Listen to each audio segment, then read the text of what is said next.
मैंने 3-4 दिन पहले एक रील डाली थी टेलिंग अबाउट सोया चंक्स क्यों रिलायबल सोर्स ऑफ प्रोटीन नहीं है। सोया चंक्स में प्रोटीन तो बहुत होता है, लेकिन मेथोनाइन जो मसल बिल्डिंग के लिए एक एसेंशियल अमीनो एसिड है वो बहुत कम होता है। एंड गेस व्हाट, आज मेरी फीड पे एक ऐड आती है जिसमें सो कॉल्ड इन्फ्लुएंसर्स प्रमोट कर रहे हैं एक ऐसे प्रोडक्ट को ये बोल के कि वो बेस्ट प्रोटीन है अंडर 1000 रुपीज, बस उसमें मेथोनाइन कम है। ये देख रहे हो, 1000 रुपये के अंदर आता है आइसोलेट प्रोटीन।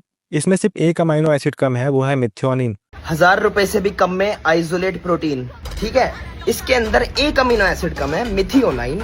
उससे फर्क नहीं पड़ता क्योंकि और भी चीजें यूज करते हो ना तुम प्रोटीन इनटेक के लिए। एंड मैंने कुछ दिन पहले यही रील बनाई थी कि सोया चंक्स क्यों रिलायबल सोर्स ऑफ प्रोटीन नहीं है, क्योंकि उसमें भी मेथोनाइन कम होता है। और मैं यहाँ पे इन्फ्लुएंसर तो भी गलत नहीं बोलूँगा, क्योंकि पैसा सबको कमाना है और इसमें भी कंपनीज के कुछ टर्म्स होते हैं। लेकिन ये ब्रांड्स ऐसा क्यों करती हैं? अपना प्रॉफिट बनाने के लिए लोगों को कुछ यूँ बेच रहे हैं। सप्लीमेंट वर्ड का मतलब ही होता है कि something that supplement your nutrients, लेकिन ये लोग अपने प्रोडक्ट को मेथोनाइन कम है बोल के बेच रहे हैं। अगर कोई इंसान खर्च करके इतना प्रोटीन खरीद रहा है तो उसकी एक्सपेक्टेशन यही होगी कि वो प्रोटीन लेने के बाद उसकी मसल रिकवरी अच्छी हो, लेकिन जब उसमें मेथोनाइन ही कम है तो मसल रिकवरी वो कैसे एक्सपेक्ट कर सकता है? और कंपनी उसको ये चीज़ बता ही नहीं रही है, वो कंज्यूमर्स को बेट कर रही है कि 1000 का बेस्ट प्रोटीन है, बस इसमें मेथोनाइन ही तो कम है और कुछ नहीं। लेकिन लोगों को ये चीज़ नहीं पता है। मैं लोगों को अवेयर करना चाहता हूँ तो ये कि मेथोनाइन बहुत इंपॉर्टेंट अमीनो एसिड होता है in your diet. And let's suppose मेरी ऑडियंस में बहुत ऐसे लोग होंगे जो वेज खाते हैं, जो चिकन और अंडे नहीं खाते, तो उनको सप्लीमेंट के लिए तो वे प्रोटीन ही लेना पड़ेगा। और वे प्रोटीन वो इसलिए ले रहे हैं क्योंकि वो कंप्लीट सोर्स ऑफ प्रोटीन है। तो मैं ऑडियंस के क्लैरिटी के लिए एक बार इसको ब्रेक डाउन करता हूँ, कंपेयर करता हूँ सोया चंक्स के कॉस्ट को और इनके सो कॉल्ड 1000 के अफोर्डेबल प्रोटीन के कॉस्ट को।